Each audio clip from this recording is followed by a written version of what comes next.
8월 17일 주일 이른 아침입니다. 오늘 말씀 읽기 본문은 요한계시록 17장입니다. 본문을 다음 세 주제로 나눌 수 있겠습니다. 첫째는 큰 음녀가 받을 심판, 둘째는 짐승과 여자의 비밀, 셋째는 짐승과 음녀의 최후.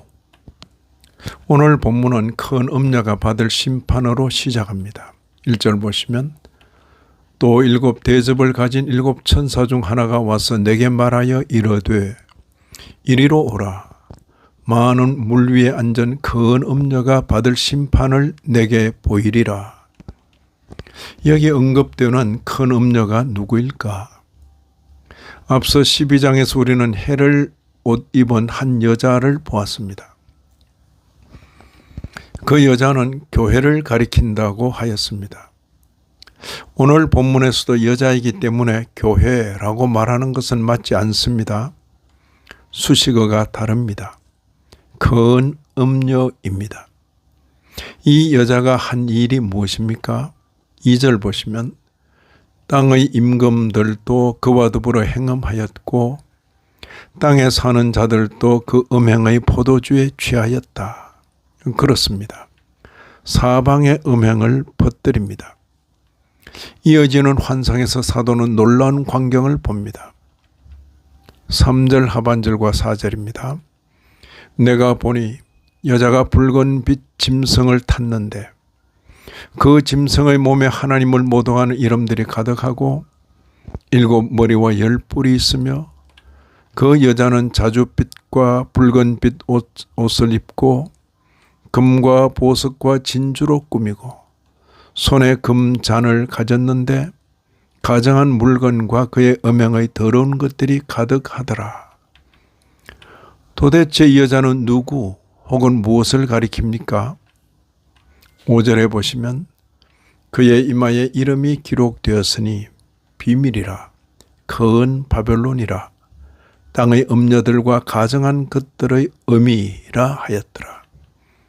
18절에도 또 네가 본 그 여자는 땅의 왕들을 다스리는 큰 성이라 하더라. 그렇습니다. 이 여자는 흔히 바벨론이라 불리는 세상을 가리킵니다. 18장에도 그렇죠. 이 여자가 교회에 대하여 얼마나 적대적인지를 말해줍니다. 6절에 또 내가 보매 이 여자가 성도들의 피와 예수의 증인들의 피에 취한지라. 그럼 여자가 탄 그 짐승은 무엇을 가리킵니까? 천사를 통하여 그 정체를 드러내 주십니다. 8절입니다. 네가 본 짐승은 전에 있었다가 지금은 없으나 장차 무적행으로부터 올라와 멸망으로 들어갈 자니 땅에 사는 자들로서 창세 이후로 그 이름이 생명책에 기록되지 못한 자들이 이전에 있었다가 지금은 없으나 장차 나올 짐승을 보고 놀랍게 여기리라.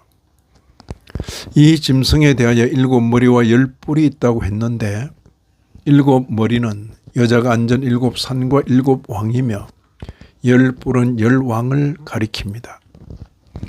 이들은 아직 나라를 얻지 못하였으나 다만 짐승과 더불어 임금처럼 한동안 권세를 받으리라고 하였습니다. 그런데 놀라운 것은 그들이 한 뜻을 가지고 자기의 능력과 권세를 짐승에게 주더라고 한 사실입니다. 이들이 한 세력을 이루어 어린 양과 더불어 싸우게 됩니다. 14절에 그들이 어린 양과 더불어 싸우려니와 어린 양은 만주의 주시오 만왕의 왕이시므로 그들을 이기실 터이요. 어린 양은 그들을 이기실 터이요. 또 그와 함께 있는 자들 곧 부르심을 받고 택하심을 받은 진실한 자들도 이기리로다. 어린 양도 이기고 어린 양에게 속한 자들도 이깁니다. 서두에 많은 물 위에 앉은 큰 음녀라고 하였는데 이때 많은 물은 백성과 무리와 열국과 방언들입니다. 15절에 특이한 것은 이 10뿔과 짐승이 음녀를 대적하는 것입니다. 16절입니다. 이 열불과 짐승은 음녀를 미워하여 망하게 하고 벌거벗게 하고 그의 살을 먹고 불로 아주 사르리라. 자중질환입니다. 같은 편인 것 같은데 결국에는 서로가 서로를 물고 뜯어 죽입니다.